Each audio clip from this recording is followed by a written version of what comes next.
get on the... No, I mean, I'll take it. Really? It's what? I was just really Yeah, no, I mean, I can take it. You don't like this camera? I'm used to my D3100, and this has so many 70s. I mean, I guess that makes sense. Yeah. I have like my dad was a photographer. What was that? You were very good. Another ounce. Why? Once every 6 weeks or so. Yeah. She has a granddaughter and a daughter-in-law that she likes to get with, and they all get a machine beside each other and sit there and gossip, gab while they're playing.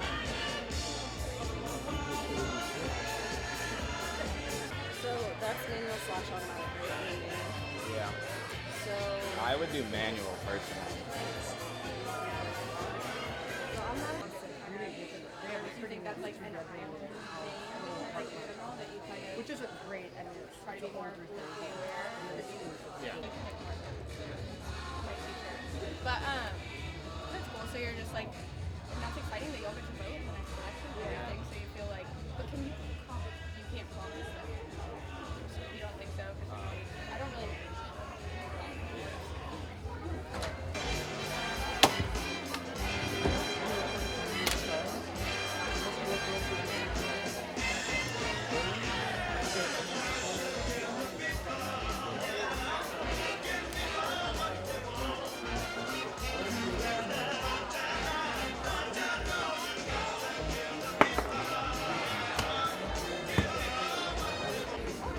And commitment.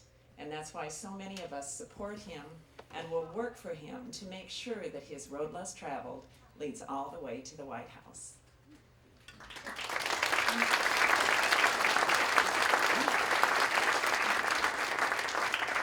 And now it is my privilege.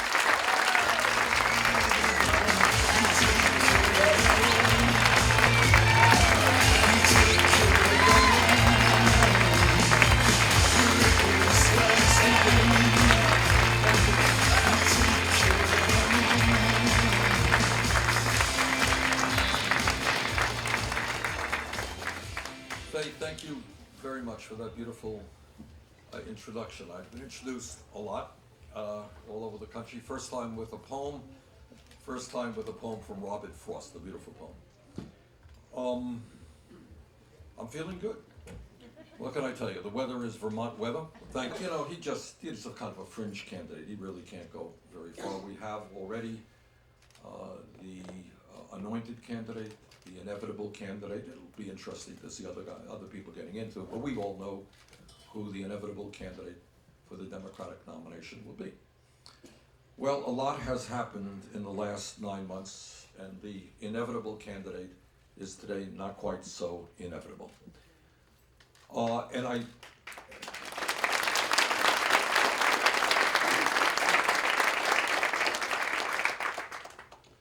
what has happened is the following. The issues that we are raising, and I think the reason we are doing as well as we are doing is, as some fellow from the West Coast told me when I spoke, I think it was in 2008, Barack Obama ran one of the great campaigns in the history of this country. He rewrote the caucus rule book right here in Iowa. Unbelievable. Now, I'm not saying that we can replicate that.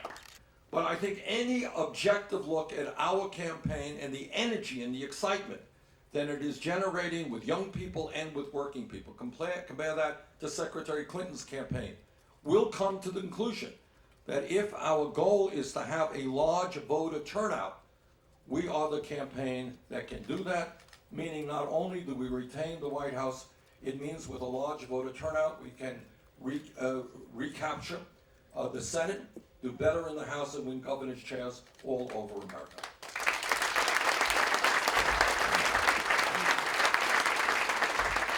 So if people, if you run into people and they say, well, I like Secretary Clinton, she has a lot of support.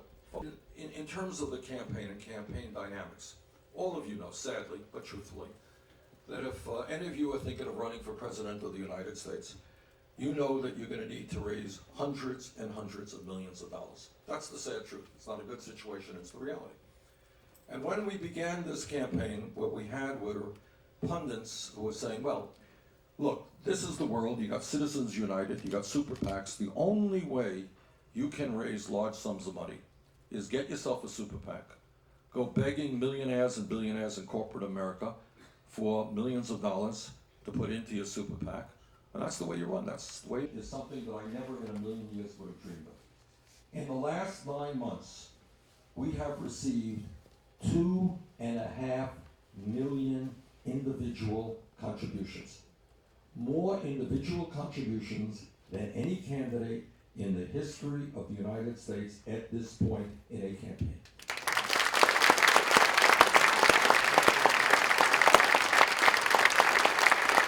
And many of my opponents, the way they raise money for their super PACs is they go into some dollars. $27.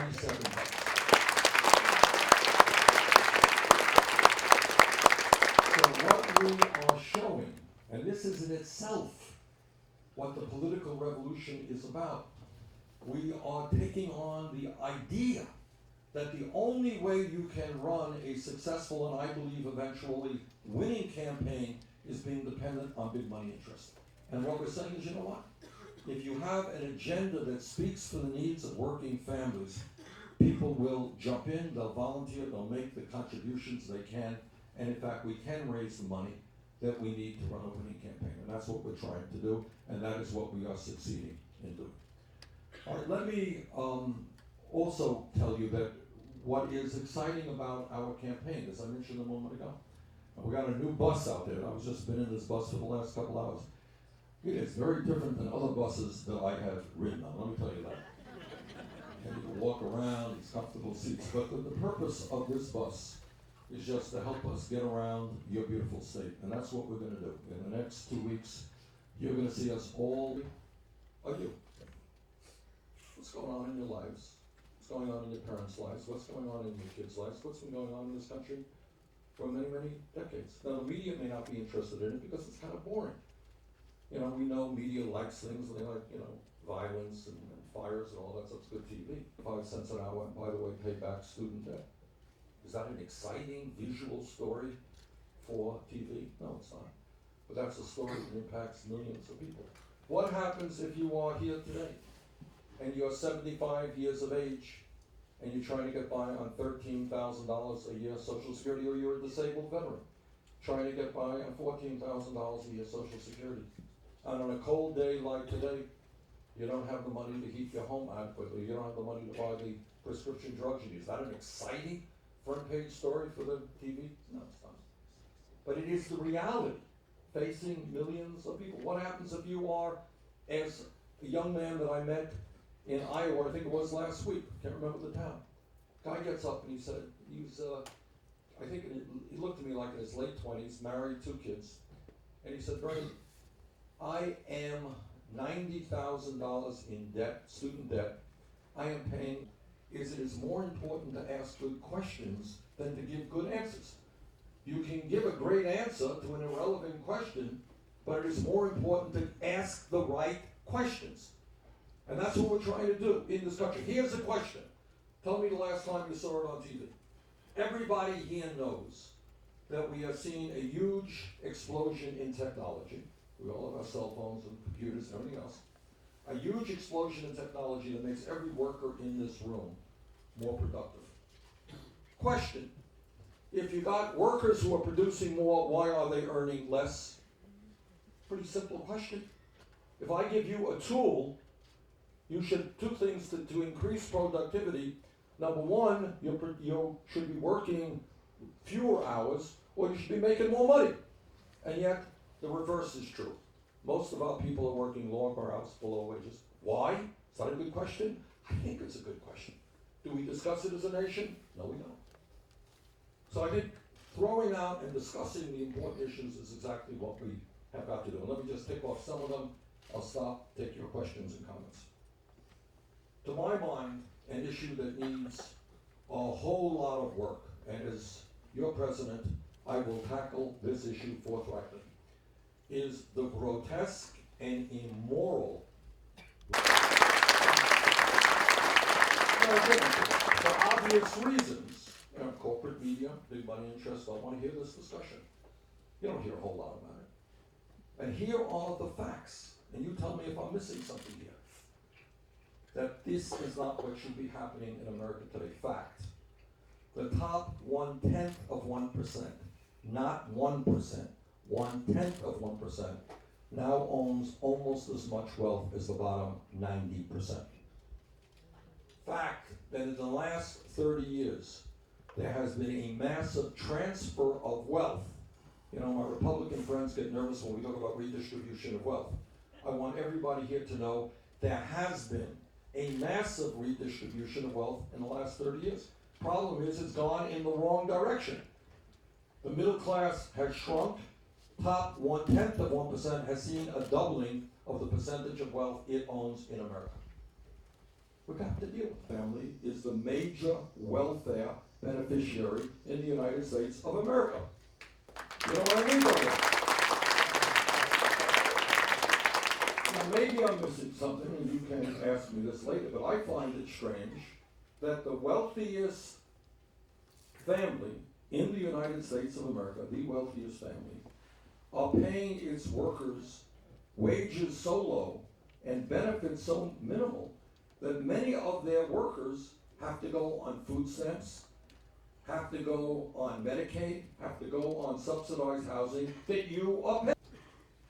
Now, when you have one family, the Koch brothers, by the way, a family that doesn't just want to cut Social Security and Medicare, wants to eliminate Social Security and Medicare and Medicaid, etc.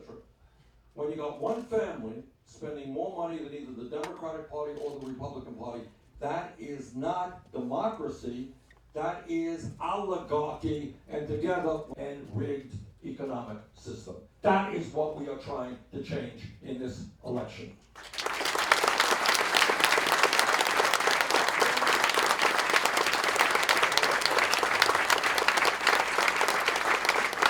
And by the way, without naming any names, Goldman Sachs also provides very, very generous speaking fees to some unnamed candidates. Very generous. Now I know that some of my also. That's the 3 speeches. We're past the hat.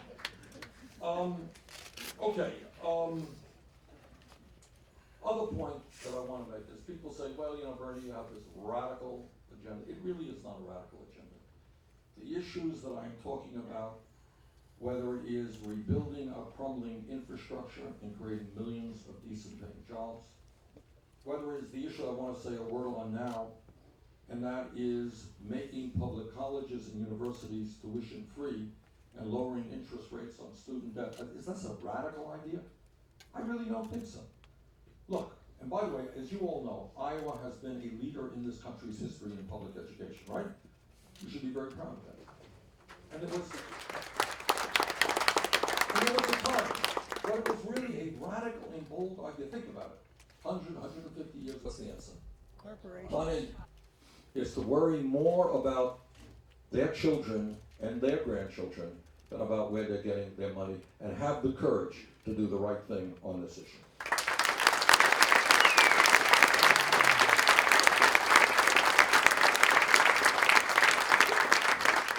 Now there's an issue out there where, Democrats who have tried to cut Social Security. Now I don't understand how anybody can be talking about cutting Social Security when you got millions of people trying to make it on $12,000, $13,000 a year. And you know what? People don't make it on $12,000, $13,000 a year. Just think about it. If you're an elderly person, you're 80 years of age, think about trying. So, how do you do this? Is this a terribly radical idea? No, it's not. Right now, and by the way, anyone who tells you, as many do, Social Security is going broke, we have to cut benefits, they're just not telling you the truth. I know that it will shock you that there are some people in politics who do not tell the truth. But now that you've overcome that shock, that is especially true in Social Security. There's about $2.7 trillion and the Social Security Trust Fund can pay out every benefit for 19 years. But 19 years is not enough. We've got to extend Social Security. In my view, we've got to expand benefits. So I have a plan which is fairly similar to what Obama talked about in 2008. And this is what it says. It says that you got somebody making $5 million a year today, somebody making $118,000 a year. Both people contribute the same amount into the Social Security Trust Fund. If you lift the cap and you start at $250,000 and above, what you can do is bring in enough money that does two things. Instead of having 19 years of full solvency for Social Security benefits, you make it 50 years. That's good. And second of all, what you do is for individuals living on less than $16,000 a year Social Security, you increase their annual benefit by $1,300 a year. Not bad for somebody who is struggling on low income senior. Okay? Now, how do you pay? I told you how you pay for it. What I believe is that is the right thing to do for seniors. I believe it's the right thing to do for disabled vets. I would hope very much that Secretary Clinton would join to make sure that we help millions of low-income seniors who today are struggling to keep their heads above water economically.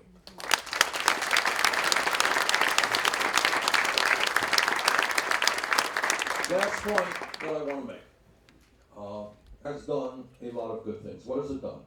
It has provided health insurance today for some 17 million Americans who otherwise would not have had it. That's very important.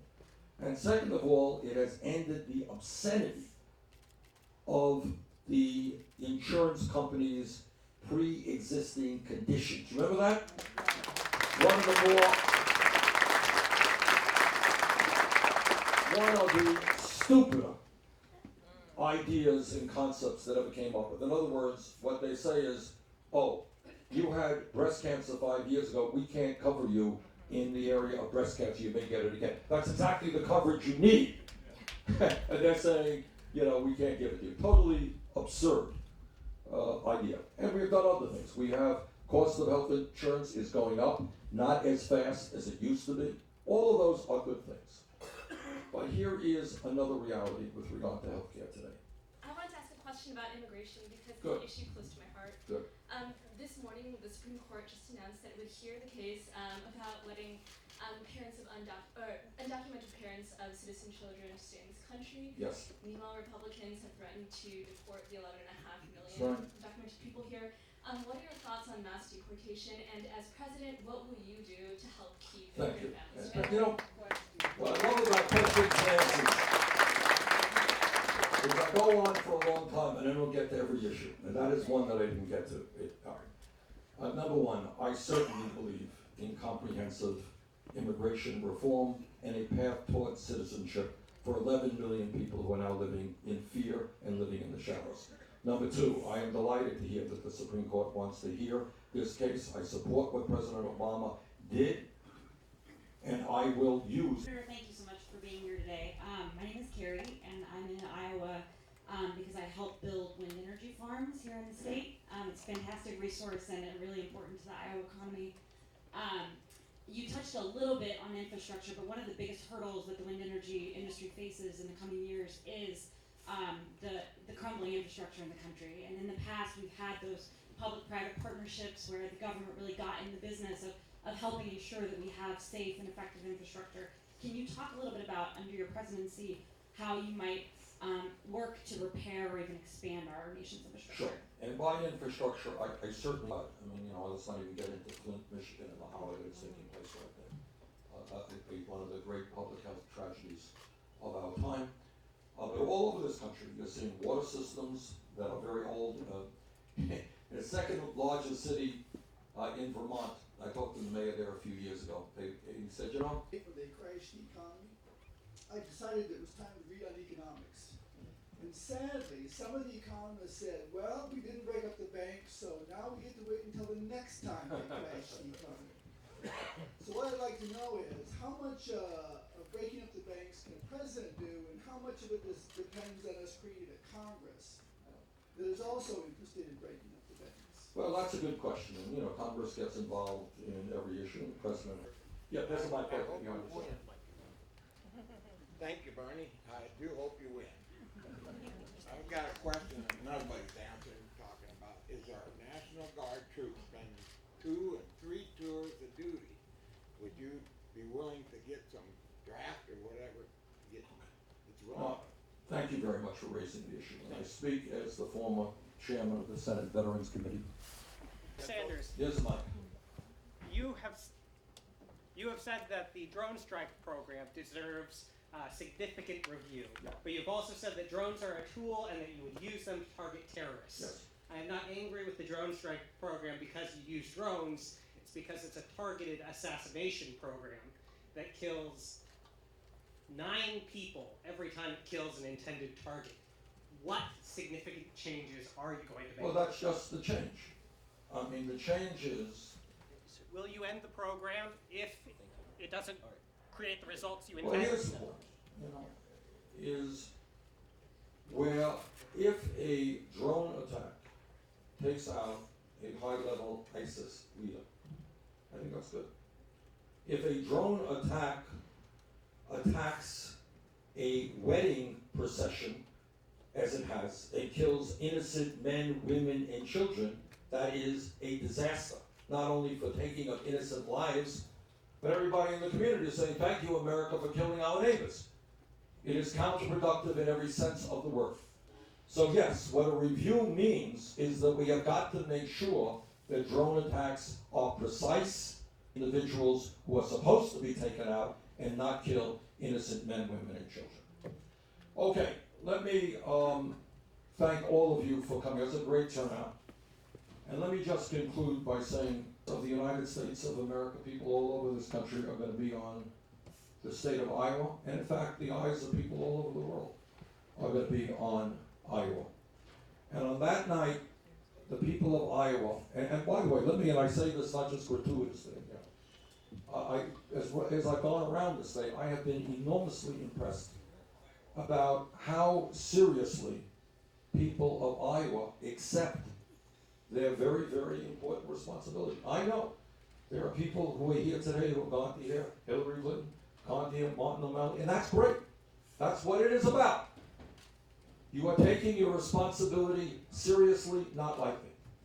But I would hope very much that on February 1st, when the results come in, this country and the world will see in this great and beautiful state that you have chosen to move this country away from establishment politics and establishment economics, to move this country in a very different direction, to begin what I believe will be a political revolution in this country. Thank you all very much.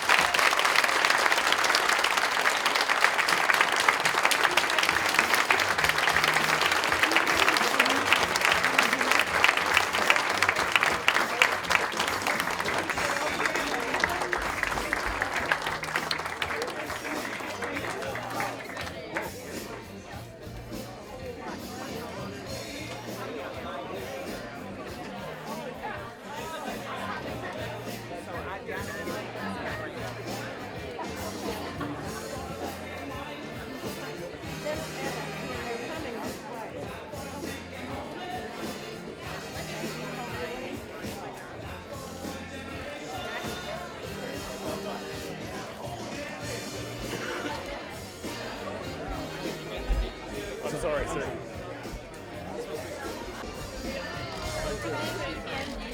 forgot to give you your shopping bag. Oh, thank you so much. Great. Thank you for that beautiful introduction. Okay, where are we going?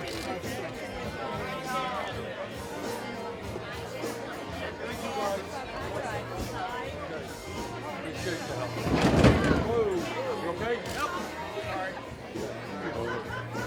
Thanks again.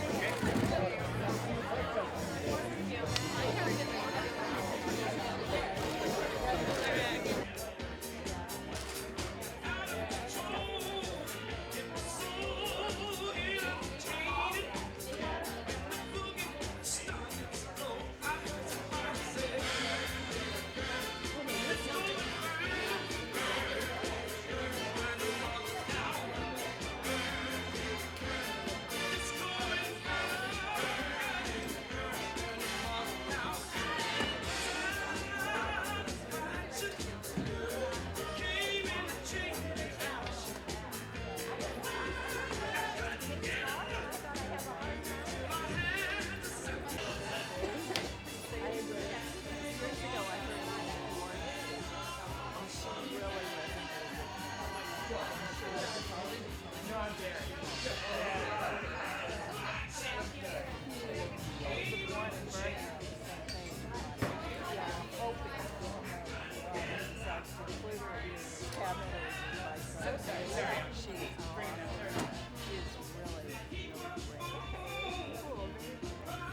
the pragmatist here, I guess. I want to win, and we're California, so we have a very lucky thing. So that's why we're here, because we don't get this retail college. I know for the ones we're not going to see here. Yeah, they came here. We just flew in last night from California, and we saw Rand Paul last night. Okay. And we're seeing Trump and then Trump this afternoon, Okay. and then we're going to see Carly. But we ran and into Hillary. a photographer on the flight from the UK, so we're hooking up with him tonight at the Trump thing. Okay. So, I mean, he's got to meet some nice Americans, is what I feel. Yeah. Maybe at that thing Yeah, tonight. God knows. But anyway, I do want to win. I like what he says. I recently read October 12th, Populist Profit that the New Yorker ran. I don't know if you're familiar with it. It's a fabulous article. It takes it back to his running for mayor of Burlington. Okay. And what I think has hurt him so much is the socialist label. Yeah. And it Exactly. scares a bunch of people. And I think it closes the door for so many people that they never open it. And if he can talk more and people reach out, and maybe they do that the way they reached out with Obama, it's through the millennials into the parents. And that's how it really worked for Obama. Maybe that works again. And this would be deja vu for Hillary.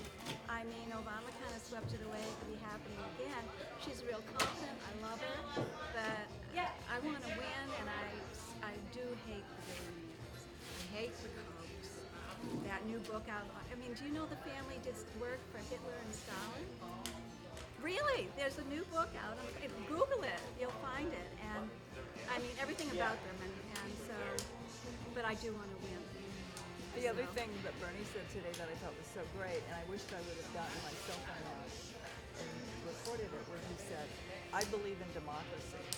And if he said that more often, I think that would really help him, because he does have that age. Yeah. And for people my age, or even people who are 40 or older, that socialist tag. It's hurt. It hurts. And so that and the gun tag. Right. And so that's why reading that Populist Profit article in the New Yorker helped me a lot to get beyond that. And when you see what he's done for equal rights, you see what he's done for veterans, you see what his war record is, you start to realize he's just So this is your and chance love to the spread it. Huffington Post. Love it. Yeah. And hopefully, I've done some stuff for the Guardian in the UK. Oh, I love the Guardian. Hopefully I'll be able to get back. Oh, on that would be tonight. great. That would be great. Are you two having Trump later? We are more like You're on the there's Bernie sort of 14 of us in the class that came up here. Oh, which okay. has never been done before. What year are you? I'm a senior. Okay. But so I'm just sort of following some doing some general stuff. Sure. We've got other kids covering Yeah. Because if you were doing The Guardian, I would say I know that the British press are covering Trump. Yeah, hugely. Yeah. And I love. You got the right guy to cover. Yeah. What about it? Fun. Yeah, I love that there were 560,000 Brits that signed the petition to ban him from the UK. And Parliament has to hear it. I think the hearings begin on January 23rd. They started it yesterday. Oh, excellent. Was it Excellent. yesterday? Yeah. What was that word? Yeah, I like the campus mainly. Good people. Yeah. Are we good? Okay. First, can I just get your full name? Sean Brown. Is it? Can you spell it for me? S-E-A-N, and then middle initial M, and then last name Brown. Just Okay.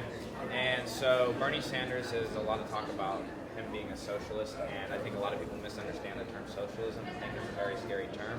When I say socialism, what do you think of? Socialism, I mean, I think of a lot of programs like Social Security, obviously, like Medicare, Medicaid, the VA. But I mean, his style of socialism, I mean, it's definitely far more left. I mean, if you look like Obamacare, I mean, he wants to do like a single payer system now, which is way more far left and way more kind of, way more socialist. It's really, I mean, people, they want to shun them out because they put the socialist label. I mean, people. I heard a poll like it'd be like 90% of Americans are okay with voting for women, but like 80% or something like that are okay with voting for like a Jew, Muslim. 70% or 76 are okay with voting for a gay person, and then like I believe like just under 50% or like 46% Americans are like okay with voting for a socialist. So I mean, people just need to look into like kind of like what socialism is all about. It's really just benefiting for people, kind of more equality and stuff. I mean, I always look back to like one of my favorite books, like The Jungle, how it just kind of talks about kind of like how insane income inequality could be, and like how like the conditions could just really rob us morally of how like the human condition should really be, and especially in the environment, just as the explained. But for me, I vote for Bernie because he really cares about people. I mean, like you said on stage, he'd rather for us to go to college instead of end up in prisons and jails. Like he'd rather reallocate that money from us, instead of going to prison for basically poverty, like he was trying to correlate into investing in our education. I think that's really important. I think it's really important that we kind of look to like other countries, other Scandinavian countries, for example, Germany, like you said. I mean, really, we just kind of like need to look towards other countries, I think, and maybe kind of have them lead for a while instead of us. Yeah. Okay. So do you think, as a country, we should be scared of the term socialism? No, I'm actually more scared of the term capitalism. I mean, just free enterprise. I mean, just like you said, the top 1/10, I believe, or like the Walton family, for example, they own 40% of the country's entire wealth. That's just insane. I believe what I heard was like 62 people in the world or something like that own like half the world's wealth. I mean, capitalism, I don't know, just isn't very like a really sustainable thing for the future, I think we need to lean towards more like a socialistic kind of, taxing,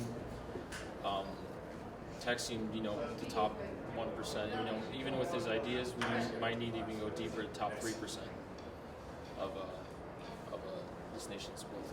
So, I mean, for me, I just don't think capitalism is going to be a more foreseeable kind of ideology than socialism will be. I mean, that's just me. That's mainly why I'm voting for Sanders, because he has a lot of really good ideas, mainly, to income equality and, super PACs, like you said. He really hates the billionaires. They just want to, make it a spectator sport for democracy. And then, lastly, so Sanders has been branded as socialist, and I think we misunderstand socialism a lot in this country. Do you think that his branding as a socialist could hurt his electability? I mean, I think the only card that people can really play is that, socialism is bad, and when she's kind of advertising all these free things, he wants to make college free. I can't list everything he really wants to make free. I mean, obviously, he wants to fund a lot of things, like Planned Parenthood and stuff like that. I mean, people obviously they want to kind of shut him down because they might think you can't really afford all these things. But I mean, down the road, like you said, he wants to make the minimum wage to $15 an hour. I mean, obviously that's going to come way more down the road. It's just not going to double it immediately, obviously. So it's going to take a while for people to kind of accept socialism, kind of like a socialist ideology. I mean, we're still kind of stuck in the capitalist idea that anyone can just take as much as the pie as we want. So yeah, I guess that's what I was saying about that. Awesome. Well, thank you very much. I appreciate it, man. Yeah. What was your name, by the way? I'm Matt. Thanks, man. Yeah, thank you very much. We gave you. Oh, absolutely. You gave me some awesome quotes. Where are we going to be able to see this interview? I'll get your your email. Email, okay. And when it goes live, depending on what it is, it could be either sometime this week, maybe early next week.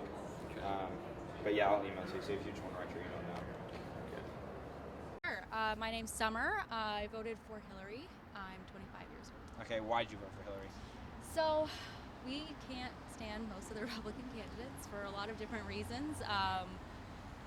I can't stand for some of the beliefs that they have on immigration, on women's rights, on everything. So we were deciding between Hillary and Bernie, and I really like Bernie. I like Bernie a lot. I think he's a great candidate. I'm just a little worried about some of the ideas he has about how easy they'll be to implement, and that they might cause some more harm than good once they try to get implemented. Okay, and can I get your last name? Abu Baker. Can you spell that? Abubaker. Awesome, perfect. And Can I get your first name? Sure, my name's Marcello Magoni, Migoni. I'm 28 years old. I voted Hillary as well, and for me it was more of the best out of a bad situation. I don't like any of the Republican candidates, and honestly I don't really care for the Democrats either, but between a Bernie that's so far left that the chances of him really implementing anything are very slim, and all of these Republicans that are decreeing all of these crazy immigration reforms and policies that aren't really viable, I think Hillary is just, like I said, the best out of a bad situation. Okay, awesome. Thank you very much. Yeah, no problem. Thank you guys. Good luck.